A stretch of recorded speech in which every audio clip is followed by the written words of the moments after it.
Assalamualaikum warahmatullahi wabarakatuh.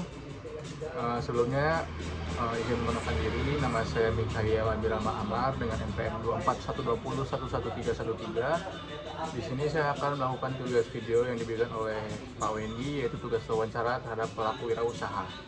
Nah, di sini saya ditemani oleh pemilik wirausaha, teman saya sendiri, yaitu Fadila Wisesa. Jadi kita langsung aja masuk ya Mas ya? Boleh. Jadi untuk jenis wirausaha yang dilakukan ini apa? Bisa dibilang saya itu sebagai penjual di market digital. Saya di bidang seperti jualan akun game ataupun item-item game lainnya. Akun game ataupun item game digital ya? Digital. Kalau jualan di kayak gitu tuh Mas sendiri tuh nge-sense atau kesempatannya itu dari mana? Kalau saya itu mengamati seperti kalau misalnya ada game baru rilis itu kan kayak ada nggak sih marketnya gitu loh, biar kadang-kadang orang kalau misalnya main ada yang males nih buat nge-grinding sendiri atau mulai start progress dari awal itu. Jadi ya saya iseng aja buat ngecek kayak oh ada ternyata marketnya. Nah semisal ada itu saya lihat-lihat dulu kayak item apa yang dijual ataupun ada boostingan seperti apa, ada akun seperti apa. Nah dari situ saya terinfluence untuk melakukan seperti saya membuka joki ataupun membuat akun banyak yang bisa dibilang saya nuyul item-item itu buat dijual ke market-market itu. Berarti semakin banyak pemain-pemainnya ini berarti semakin besar juga keuntungannya ya? Kalau pemain itu bisa dibilang kan drastis naik turun karena dia nggak netap. Yang bisa bikin mahal itu tergantung kelangkaan sama demand-nya juga kayak gimana. Itu kelangkaan dari item tersebut. Bener banget. Kalau item-item kayak gitu kayak gimana sih contohnya? Barangnya gitu, nama itemnya atau kalau game itu kan tadi grinding ya? Untuk jasa grindingnya itu berapa? Apakah itu per permainan, per hari atau gimana? Kalau misalnya untuk contoh barang yang saya jual ya, kalau item itu saya biasa untuk di game Roblox. Roblox. Apa itu? Di game Roblox waktu itu saya pernah bermain game Grow a Garden yang dimana saya menjual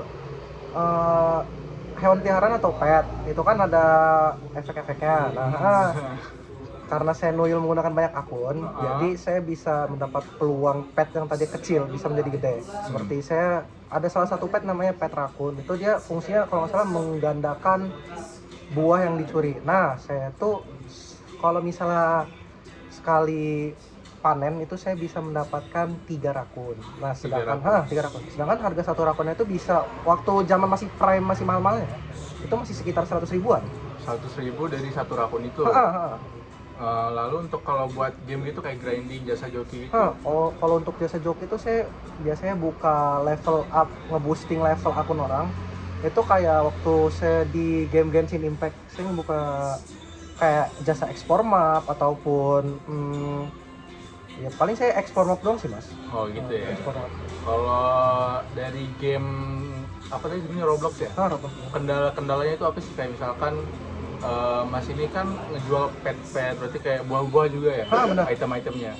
Apakah di situ tuh ada kerugian yang Mas terima atau apa keuntungannya gimana, atau kalau dalam skema mendapat kerugiannya gitu kan sebenarnya kalau game itu kita nggak bisa dibilang hampir nggak mengeluarkan modal ya?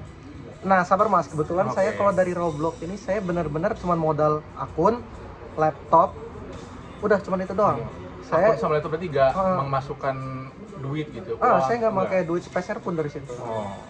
Cuman kalau misalnya ditanya untuk kerugian, saya pernah waktu itu pengen invest kayak ngebeli satu akun itu isinya banyak rakun. Karena waktu itu kan lagi rame kasus duplikasi pet rakun tersebut. Nah, yang tadinya harga rakun 100 ribu itu bisa turun sampai 30 ribu sampai 20 ribu. Saya mengalami kerugian untuk invest di situ.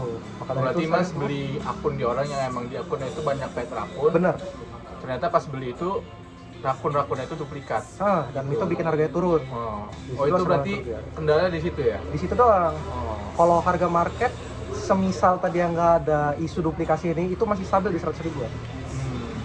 Kalau untuk kisaran saya mungkin seminggu itu clean profit bisa 300 sampai 500 mas. 300 sampai 500 ribu per minggu. Per minggu, gitu. benar.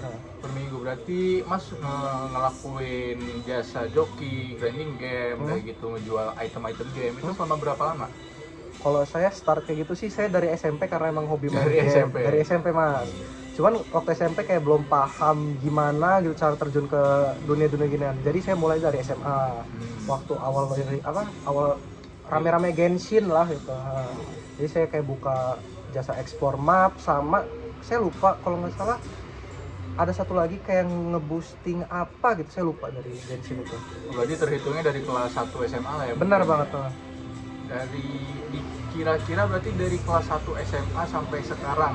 Sekarang tapi udah enggak ya? Sekarang saya udah pensiun dari Udah situ. pensiun. Mungkin dihitung dari awal sampai dengan Mas terakhir pensiun itu keuntungan yang didapat berapa? Karena saya orangnya sedikit konsumtif, jadi saya nggak terlalu mencatat pengeluaran keuangan saya. Tapi ya jelas kalau misalnya sebulan tuh saya bisa megang sekitar 1 atau 2 juta, dan itu entah saya tabung atau saya pakai jajan semuanya. 1-2 juta itu dari hasil game tersebut? Benar banget.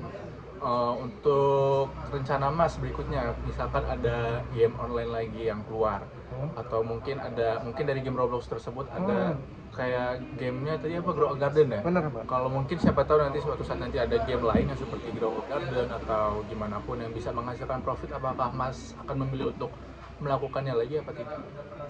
Untuk melihat kayak gitu saya ngecek ombak dulu sih Mas, kayak Cek peluang. Cek Kayak, peluangnya dulu. Berarti nggak bisa tiba-tiba kita langsung pengen langsung lakuin aja gitu. nggak bisa Mas, soalnya kalau misalnya kita pengen jadi volunteer yang buka market sendiri tuh bakal kepusingan, walaupun kita nggak tahu kan ke depannya kayak gimana, nggak bisa ngeramal juga. Maka dari itu saya kayak kalau mau terjun juga ngecek ombak dulu Mas. Jadi usaha kayak gitu bisa dibilang lumayan menjanjikan lah ya buat anak-anak mahasiswa, Benar jajan banget, atau gimana pun. Tapi ya balik lagi ke diri mereka masing-masing untuk ngepahamin pasarnya kayak gimana, cara kerjanya kayak gimana. Jadi nggak bisa asal terjun, nanti tiba-tiba bingung ujungnya malah ngeinvest duit kayak saya yang malah bikin kerugian kan. Maka dari itu ya Kira-kira kerugiannya saat itu mencapai angka berapa ya? saya waktu itu zong sekitar 1.700.000 atau hampir 2 juta, sekitaran segitu Mas. 1 juta. Benar banget. Sekitar segitu. Sekitar segitu Mas. Oke, untuk misalkan ada teman-teman kita di luar sana yang menonton vlog ini, wawancara ini, yang siapa tahu ingin terjun juga seperti Mas dulu ke dunia game, untuk jasa joki, grinding dan segala macamnya, apa ada saran-saran khusus spesifik untuk yang mau terjun? Yang paling pertama kalau kayak gitu sih pasti device yang mumpuni, entah HP. Berarti kalau pakai device yang kentang gitu gak bisa ya? Kurang? Bisa Mas, ada ngakalinnya beberapa seperti kayak pakai cloudphone atau HP virtual itu, jadi bisa kita akalin juga. Cuman kalau emang mau lebih modalnya di press dan makin mantep, itu emang harus ada device yang mumpuni Mas. Terus yang saya bilang tadi, jangan lupa untuk pasar sama cara kerja sistemnya itu kayak gimana, itu dipahamin dulu. Jadi jangan sementang-mentang oh ini ngasilin duit bagus segala macam. Jadi kita gak bisa langsung terlena gitu, wah duitnya banyak kita langsung masuk gitu. Benar, itu nggak bisa Mas. Nggak bisa. Jadi diamati juga pasarnya pakai gimana. Yang paling penting demand dan supply-nya. Bener di situ. Di situ ya. Karena nggak bisa kita nyetok banyak, tiba-tiba nggak ada yang beli kan, mau nggak mau nurunin biar ada yang beli. Ujungnya malah. Berarti sama aja kayak kita bakar uang lah ya istilahnya. Bener banget. Ujungnya malah kita yang rugi gitu loh. Orang bisa jual mahal, sedangkan kita udah jual murah nih, udah habis. Itu terdapat scarcity atau kelangkaan. Nah, udah gitu. Itu doang sih saran yang bisa saya kasih sih Mas. Oke, mungkin cukup sekian ya wawancara saya sama Mas Fadil Awisesa. Sebelumnya terima kasih banyak untuk waktu yang diberikan. Mungkin cukup sekian juga tugas wawancara kewirausahaan dari saya. Sekian, wassalamualaikum warahmatullahi wabarakatuh.